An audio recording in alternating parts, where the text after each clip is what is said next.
Hey, it's Chris, Liege Games. So, campaign games. Campaign games, campaign games, campaign games. Campaign is the latest version of Legacy, if you will. Does your game have a campaign? Can I sync things together, cobble things together to make it ongoing? The glory of a campaign, the entitlement, the expanse, the imagination that comes with the gloriousness of being able to play through a full campaign. You know, picture Dungeons and Dragons, picture Critical Role. When you picture what the word campaign means, it evokes very clear sentimentality in terms of what we want out of it. And for that reason, it plays on our heartstrings just the same. And so campaign has become this almost four-letter word, if you will, on even the comment section regarding what a game is and how a game plays. As the saying goes, one is too many, but 1,000 is never enough. And isn't that true with campaign games right now? Think of your plastic-filled campaign games that you have sitting on your shelf. How many have you played through? How many do you think you're going to be able to play through in the near future before the next campaign game arrives? And I say that because that's the truth of it. And if that stings a little bit, I'm pointing this right back at myself when I say this. Because that is my tendency as well. That is of my interests. I am infatuated with the idea, the promise, the premise of a overarching campaign style adventure. And I know how difficult they are to put together. Right before the pandemic started, I tried to put D&D group together with 5th edition with, like my brother-in-laws and stuff. And I was going to be the GM. And it was tough. I tried to spend a lot of time like thinking stuff up and reading all the blogs, watching the videos, getting into that mindset, trying to do spider webs of connections between events and overarching premises. And if they go here, do this. If they go there, do that. If they do this, and just having some world building and all of that stuff. And it was exhausting. And to be transparent with you guys, it didn't pay off. It just didn't. Because, as they say, they're going to zig when I want them to zag. And so, being on that side of things as a person who was creating something, I also now know the toll that it takes and the amount of effort it takes to do that in the first place. Not only to make something just anything, but also to make it halfway cohesive. So, when we talk about Vagrantsong here, for example, you go, Vagrantsong, Wyrd Games. Don't I know them from miniatures, like Skirmish and stuff? Like, why would I even give this a second chance? This is going to be one of those games that is just kind of weird, right? And it can't be any good because they haven't put out any other games like this and their pedigree is not there. And I mean, it's not plastic filled. It just has this weird board that folds out and it's got a bunch of tokens and, bases and a bunch of these like acrylic standees that have this weird plastic film on them. And this can't be any good, right? I mean, no, right? Wrong. And this is the thing that gets you excited. This is the thing that I think we look for on crowdfunding all the time. Where we get this and we look at crowdfunding and we go, this could be, oh. We look at this and we go, this could be, oh, the game I'm looking for. The game that is filling this board game hole in my heart that needs to be filled. And how many times have you gotten that project a year, 2 years later and said, Whoops. That's clearly not what I was going for. That didn't turn out like I expected. Whew. Or, you've had plenty of yeah, that's good. That's good. That's good. That's good. Good. Yep. Yep. Yep. Yep. Yep. Okay. Well, I was a little worried about this. I didn't know what to expect. I was a little intimidated by the rulebook. But I can flat out tell you right now. Spoilers at the beginning of this video, if you can still consider this part the beginning. Vagrantsong right here. This should be, if you like crawls, if you like campaign-ish games, but you're like me, and you look at them and you go, reality? Actuality? Versus in here? It just isn't happening. This one is by far one of the easiest ones that I have gotten a chance to play in terms of getting to the table, which is point number one that cannot be discounted. Whenever we talk about these games, that is the biggest barrier to entry, period, is the learning curve. That's the biggest problem with Gloomhaven. The setup, the teardown, the everything in between, for the amount of play that you want to get out of it, leaving it set up is a hassle. And miniatures, slotting them in and out adds just to that difficulty. And all of the different nuances and rules that you're trying to manage. Well, this game said that I could, line of sight this way. And, in this game, we can actually move diagonally. And this game, we can only move orthogonally on specific days, 6 letters in the name of the day of the week. You just can't remember this stuff like that, right? I give a lot of kudos straight up for Wyrd Games even branching out into this side of things, because this is a departure. This could have been a drastic, massive, absolute disaster failure. But I'll tell you right now, here at the beginning, this is very easily probably going to be one of my potential games of the year. Like top 5 games of the year. It's that good from that side of things.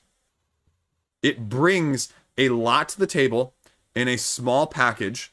It is not taking up space like this. And it makes you want to play it again and again. With doing something, again, that excites you, excites me, in a way that some of the other dungeon crawlers haven't. The whole premise behind variability, replayability, that's why all of these games, crawling games, campaign games-ish, miniature-based, tend to be so big, correct? It's because we need sheer numbers to provide that. Or at least up here we think we do. And Vagrantsong has taken that in a slightly different direction and a slightly different spin and shown us that plastic is not the end-all be-all.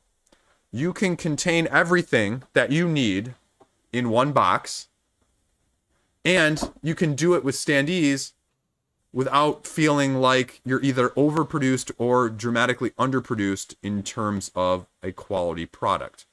A fair number of companies in the recent past with games like this that are scenario story-ish driven have gone away from the hard paper copies, right? A lot of them have. Some have not, but some have. And this rule book, along with this scenario book, are in line with that. And the thing that I will say about these is that they clearly stand on the shoulders of their predecessors. For example, the biggest thing with this scenario book is that you're reading it, you're going through it, and it's all self-contained in 2, for the most part, if not a total of 3 pages, because the 3rd page is realistically just reading the events that happen during that specific scenario. But the scenarios themselves are contained within that. I mean, the rule book is hefty enough that, yeah, I mean, there's a good amount of reading. But it's pretty intuitive. And then you have these moments as well that are, again, evoking emotions, story potentials, divergent paths of direction of your game. where the campaign portion of things comes in. This game encapsulates the improvements in campaign games that we have seen over the past years. And it also trims away a lot of the fluff and a lot of the baggage, as well as a lot of the things that have not worked, while still being able to give a unique twist on things of their own creation. This little bag, for example. We've all played games like this, probably. Quacks of Quedlinburg, Orleans, things of that ilk, where you are opening up the bag and drawing from it randomly and having these, whatever they may be. And the biggest problem that you're going to immediately say is, well, Chris, I don't want to draw random stuff. Randomness, I don't know. It works.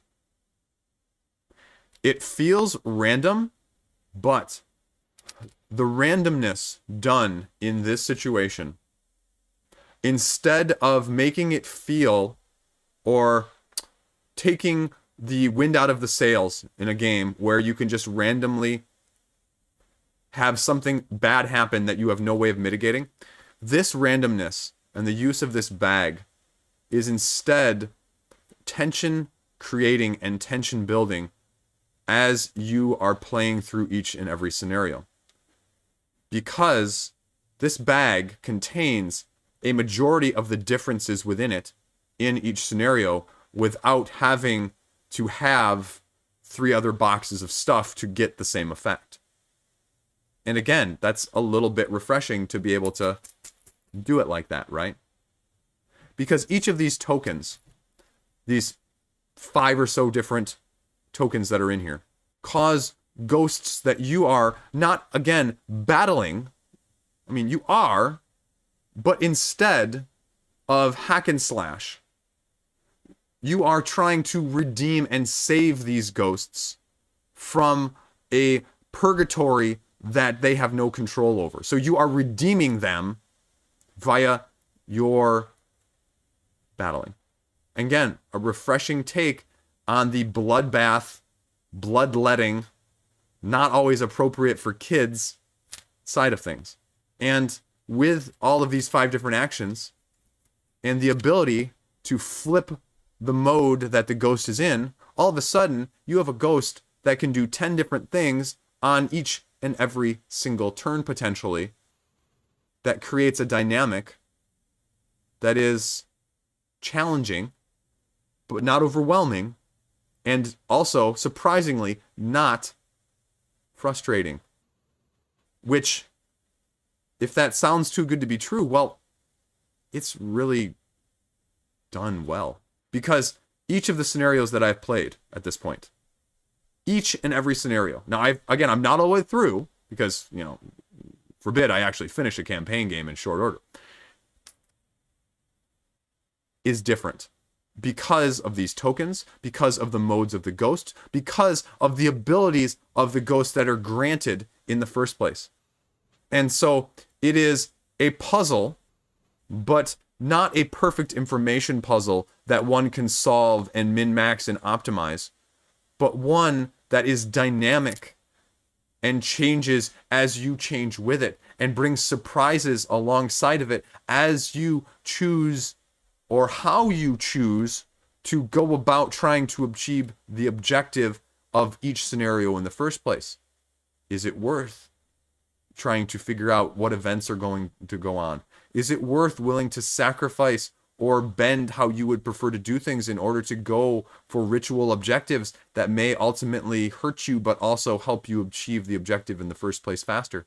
Do you buy the new skill in the rest phase, or do you save up for a better piece of equipment or junk, where a game that is, again, not holding your hand and giving you upgrade after upgrade, but making you choose very carefully on how you want to allocate your very limited resources alongside, while at the same time allowing you with some latitude to fall forward should you fail and not complete a mission the way you should.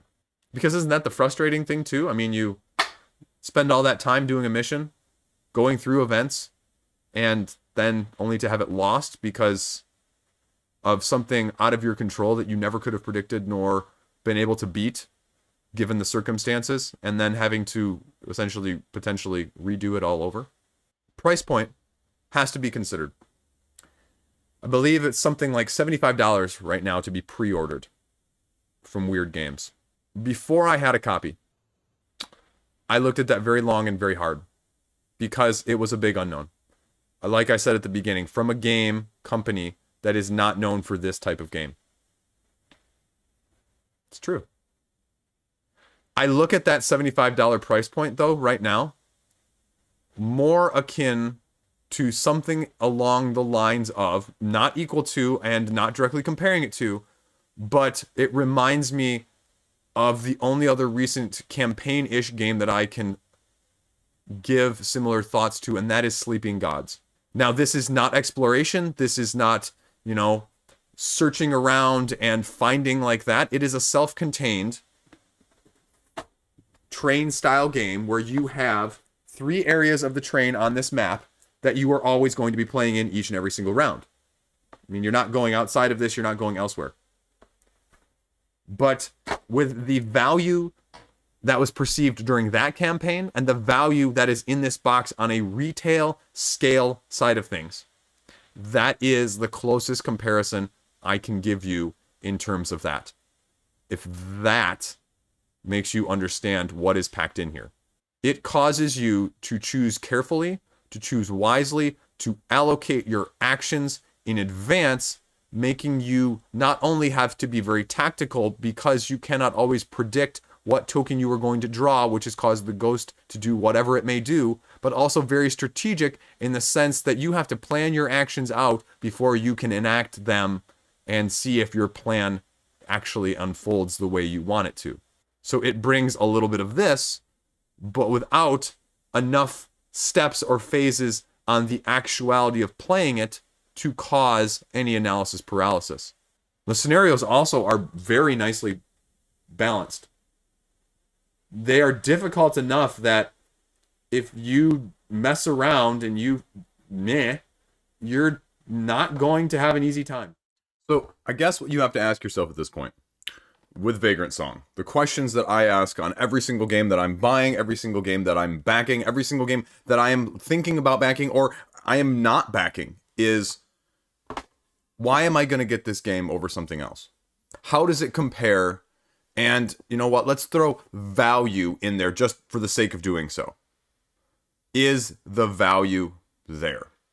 Well, I guess the question is, are you looking for something that is distinctly different, distinctly unique? There is no FOMO that you can play through that eliminates a large portion of the overhead of the campaign minutia and the level up mission by mission minutia, while still giving you probably, I dare say, one of the most creative interactions on a dungeon crawl scene that I have seen.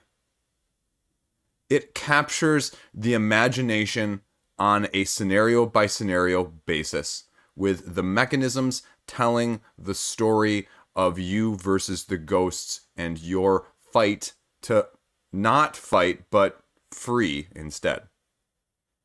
If that sounds like something fun for you, if you are looking for something that's easier to get to the table, that's less overhead, that you can play multiple scenarios in one evening, and that has nary any intense setup whatsoever, this is the game for you. This is why I have no qualms about saying at this point that this is going to be one of my Game of the Year candidates.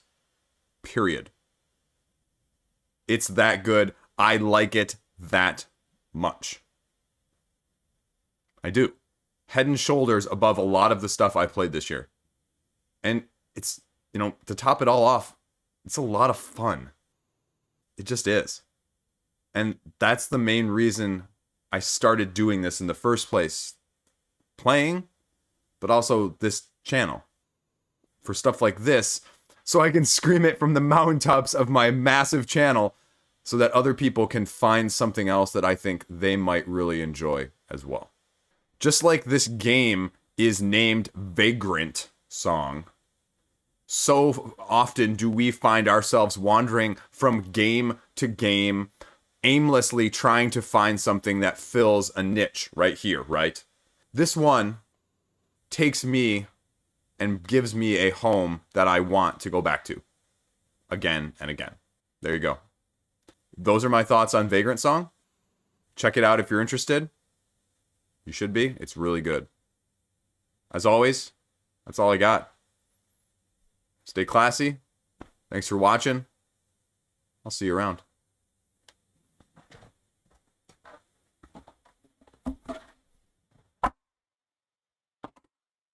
One take.